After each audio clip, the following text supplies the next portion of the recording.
Hey everybody, welcome back. I'm Raven Maureen, and today I'm going to be showing you how to make McCall's 8403. Now this is just out of their new summer line, and it comes with 3 different views, and I'm going to be making view C. So grab your sewing tools and your fabric and let's get started. McCall's 8403, and you have a long sleeve version, a cap sleeve version, and then a short sleeve version with a curved hem. We're going to be making view C. The suggested fabric on the back would be your cotton blends, linen poplin, staple knits, and then of course you're going to need some interfacing for specific pattern pieces, and then you're actually going to need 2 invisible zippers, one that needs to be at least 12 inches, another that needs to be at least 7 inches. And then if you decide to make view A, then you're going to need 4 5/8 inch buttons. So you're going to need pattern piece number 1, you're going to cut 2. This is the bodice front. Pattern piece number 2, which is your placket, you're going to cut 2 of the fabric and 2 of interfacing. You're going to need pattern piece number 5. This is your front facing, and you're going to cut 1 of fabric and cut 1 of interfacing. Pattern piece number 7, which is the collar band, cut 2 of fabric, 1 of interfacing. Pattern piece number 8, cut 2 of fabric, 1 of interfacing. Pattern piece number 4, this is your yoke back. You're going to cut 2 on the fold. Pattern piece number 3, this is your bodice back, and you're going to cut 2. Pattern piece number 12, this is going to be your knot, and you're going to cut 1 of fabric. Pattern piece number 6, this is your bodice back facing. Cut 2 of fabric, 2 of interfacing. Pattern piece number 11, this is your skirt back facing. Cut 2 of fabric, 2 of interfacing. Pattern piece number 19, this is going to be your sleeve piece, and you are going to cut 2. Pattern piece number 17, this is your skirt front. You are going to cut 2. Pattern piece number 18, this is your skirt back, and you are going to cut 2. You're going to take pattern piece number 1 and reinforce the corner by stitching a line through the dot that you marked earlier.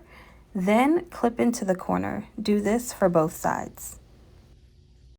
Next, stitch both bodice fronts together at the lower section.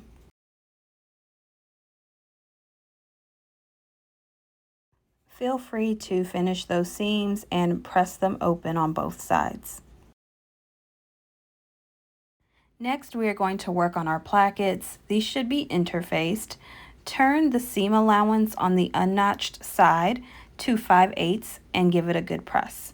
Trim the seam down to 3/8.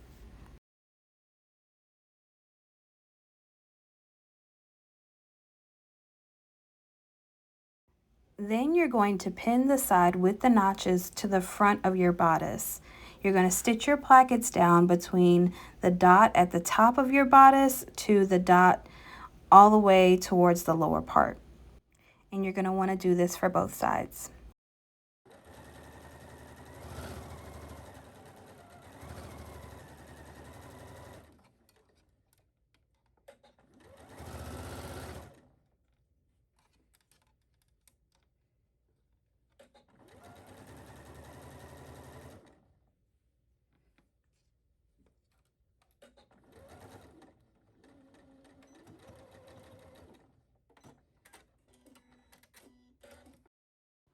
Now we're going to slip stitch our placket. I've already pressed and pinned one side, and I'm going to show you how I folded in the placket and got to this point.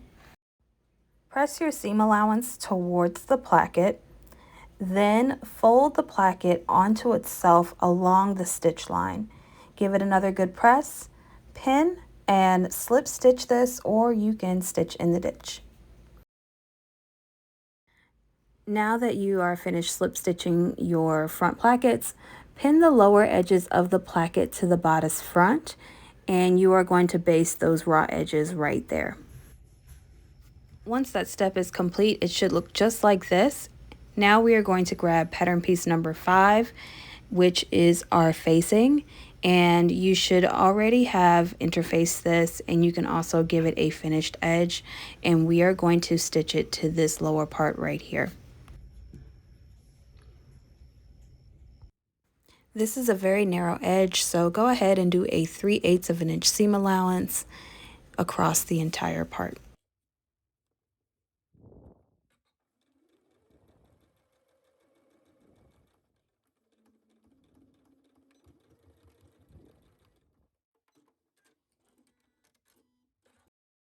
Next, give the facing a press and also understitch it to one side.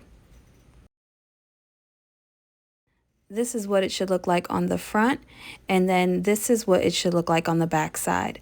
Now, the instructions do call for you to go ahead and hem this facing. However, my fabric is pretty thin and this would require a slip stitch, and I just don't think that would be very attractive. So I am going to skip this part, but if you were to do it, you would definitely tuck in all sides and then take your needle and thread and you would stitch along the edges right there. Moving on to our back bodice pieces, pattern piece number 3, go ahead and finish those edges so that we can get prepared for our invisible zipper. My invisible zipper is longer than the 7 inches that the pattern calls for, and so in this instance we are going to do a bit of a hack.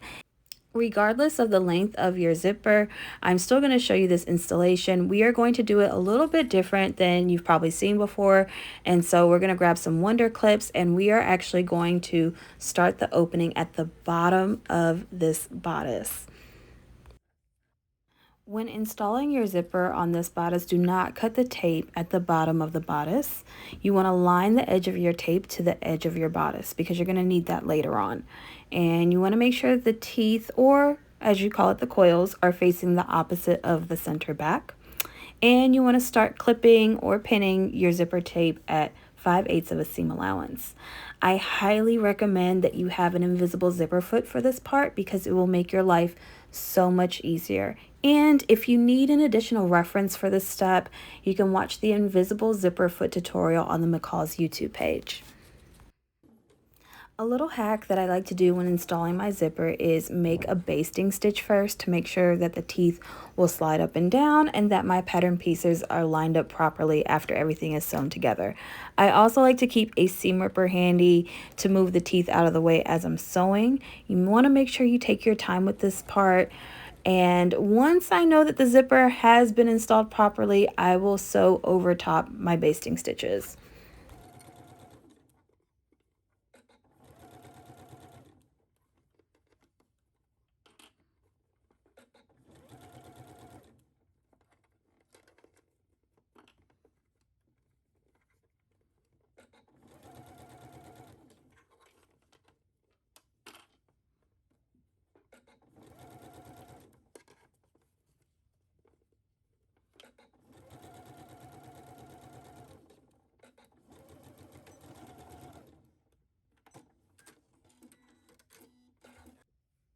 Go ahead and complete these same steps for the other side.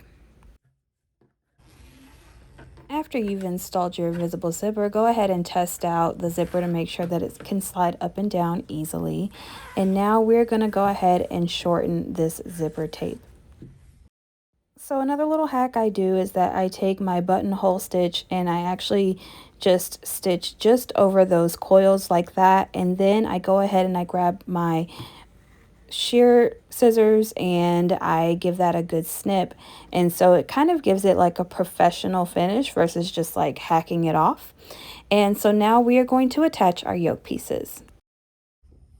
Okay, so with right sides together, go ahead and take one of your yoke pieces and pin it to your back bodice just like this. You're going to take this to your sewing machine and do a basting stitch. Now, if your zipper was long like mine, you're going to skip over your zipper part. As you can see, I did not sew over the zipper, so I'm just going to turn this to the other side now, and I'm going to grab my other yoke piece. Now with the right side of the yoke facing the wrong side of the back bodice, go ahead and pin it just like we did the other yoke piece. And again, we are going to sew this and we are going to skip over the zipper part. So again, if you had an extra long zipper, remember we did not sew over the zipper in our sewing process. And so go ahead and grab some needle and thread and we are going to do a hand stitch on the zipper to make sure that this place is secure.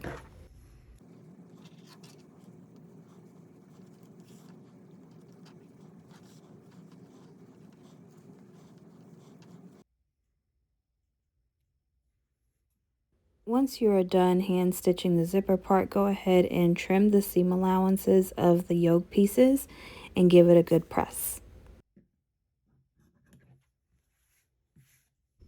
After you've given it a good press, go ahead and pin the armholes, the shoulders, and the neckline, and you're going to baste all of your yoke pieces together.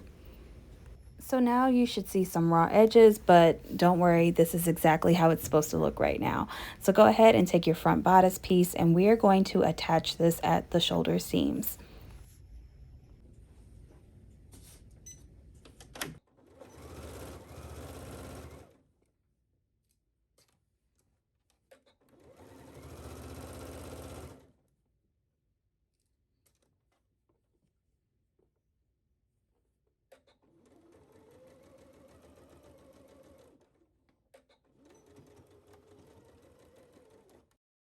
Next, you want to stay stitch around the collar.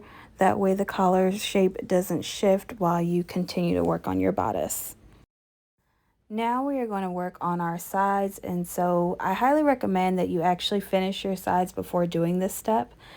And so we are going to start at the dot at the bottom of the bodice, and we are going to put a pin there because we are going to sew to that point right there. Then we are going to take this to our sewing machine, and we are going to sew on each side.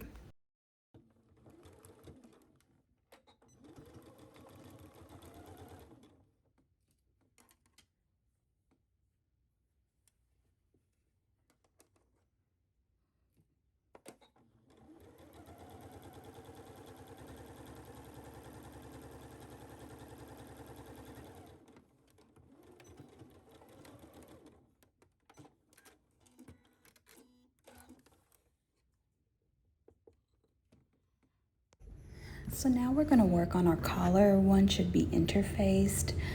We are going to sew these pieces together, right sides together, trim your seam allowance and poke out those corners. And then we are going to understitch the interface side, and then we're going to baste the collar opening closed.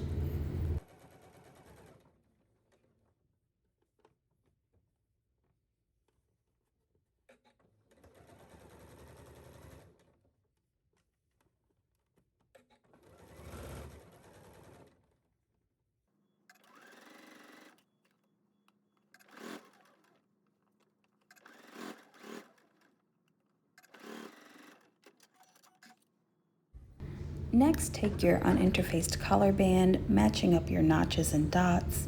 Sew the collar band to the collar.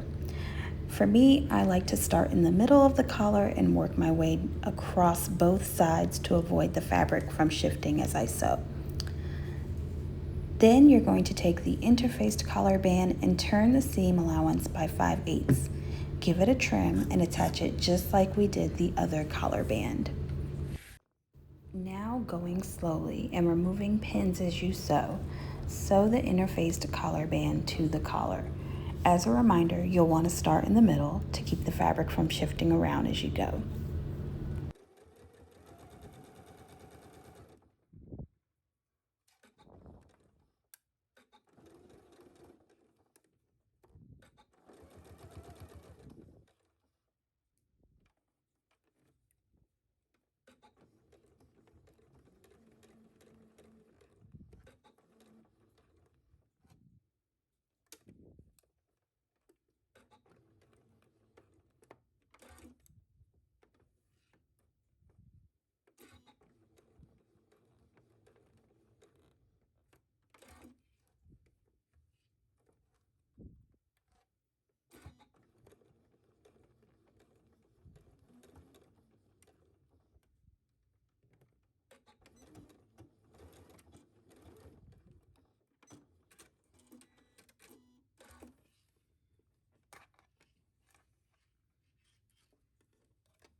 Trim the seam allowance and clip in the curves so that you have a nice curve on the stand once you turn it right side out.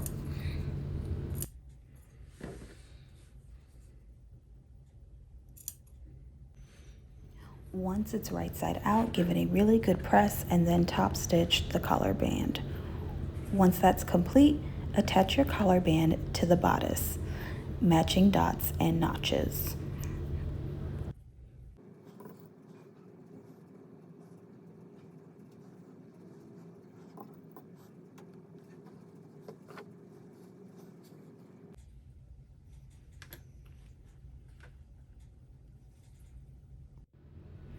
Again, starting in the middle and working your way down to the edge, carefully and slowly sew this down, removing pins as you go.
After it's sewn together, pin and press your seam allowance. Grab your needle and thread and slip stitch this closed.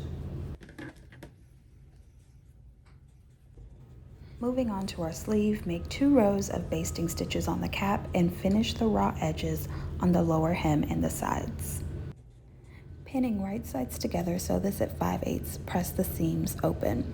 Now it's time to add our sleeve to the bodice. Pin this at the seam on the bodice and gently pull your basting stitches so that you can start to ease in your sleeve. You want to grab your pins and make sure your front notches match up, as does your back notch for the sleeve cap. Take this to the sewing machine and sew it at 5/8.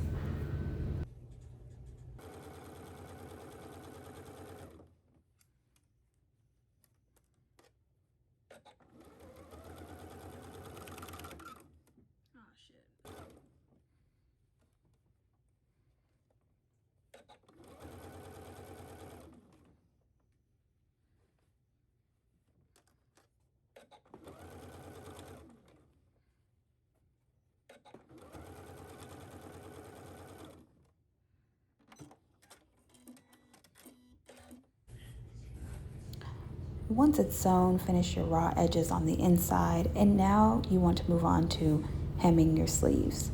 Using your serged edge as a guide, fold under 1/4 of an inch and then 5/8. You'll want to use a seam gauge and give it a good press, and then sew it down so that it looks just like this sleeve right here. We're moving on to our skirt.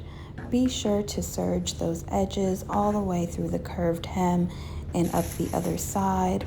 And then we're going to go to the top of our skirt and stitch a line through this dot right here and then clip in the corner. Do this for both sides.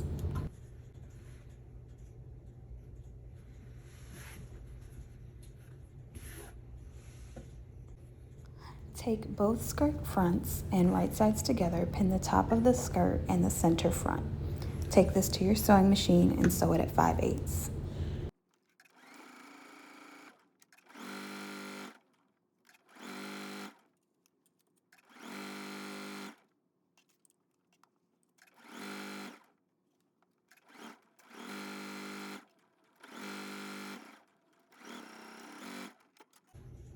Press the seams open. Now you should have a teeny tiny hole where you clipped in the corner. Now we're going to move on to our skirt backs, and you are going to finish those edges as well and place a pin about 3 inches from the notch on the center back pieces. You're going to sew this down from the pin all the way to the bottom at 5/8. I pressed the seams open so that way we can prep for our invisible zipper. You're going to want to have one that's at least 12 inches or longer, and we are going to attach it to the back of the skirt. As a reminder, you can reference the invisible zipper tutorial as a guide for this step. Once that step is complete, take both your skirt front and the skirt back to sew them together. Since we are working on view C, this has a curved hem. There's a dot at the top and a dot towards the bottom. Stitch the front and back between the dots and press the seams open. We're going to move on to our skirt hem. I stitched a line at 5/8 on the front and back. I'm going to use the serged edge as a guide to fold this a 1/4 inch. Then I'm going to fold it again.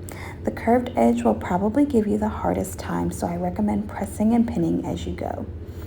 Once that's complete, pin the skirt front and bodice front, matching center seams and dots. Stitch between the dots and press it open. Now we're going to work on our bodice front and skirt front hems. I made a stitch at 5/8 on the bodice and the skirt. I'm going to start on the skirt. We're going to fold it twice and then give it a press and stitch a narrow hem. And we're going to do the same for the bodice. Take your time and go slow, removing the clips as you go.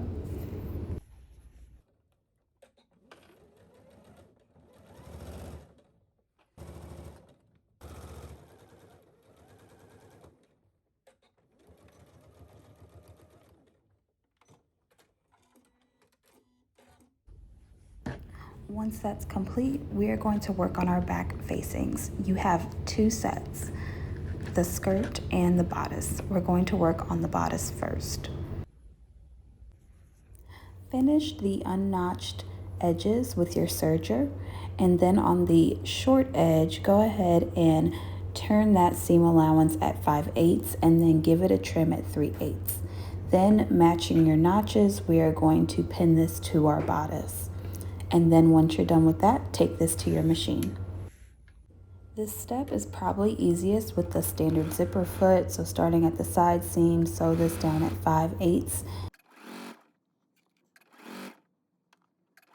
Then you are going to raise your presser foot at the top of the zipper tape and pivot, and then making sure not to get any teeth in the way, you're going to sew the facing down and backstitch at the end. Go ahead and clip your seam allowance and then poke out your corners. Then you are going to press your seam allowance to the facing and understitch the facing. Do this step for both sides.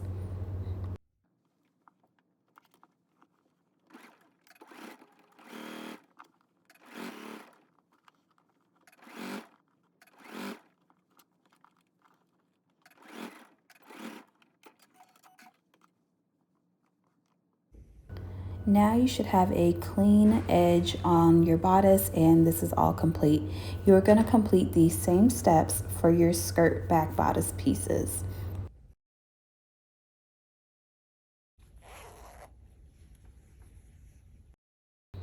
Now take pattern piece number 12. You don't have to interface this, but depending on your fabric, I guess you could. Fold it in half long ways and sew at a 3/8 of an inch seam allowance. Turn it right side out and then press it so that the seam shows down the middle. Baste the edges. Grab a safety pin and attach it to piece number 12. Going through the hole in the front of your skirt, feed this through to the opening on your front bodice. Grab the seam allowance from the front skirt and stitch this down at 3/8. I did mine at a 1/2 inch for extra reinforcement. Backstitch at the beginning and the end. Once you complete this step, you're all set. Thank you so much for watching. I hope you all enjoyed this video. Don't forget to hit that like button and subscribe. And if you're not following me already, you can follow me at Raven Maureen on Instagram, TikTok, and right here on YouTube. See you later. Bye.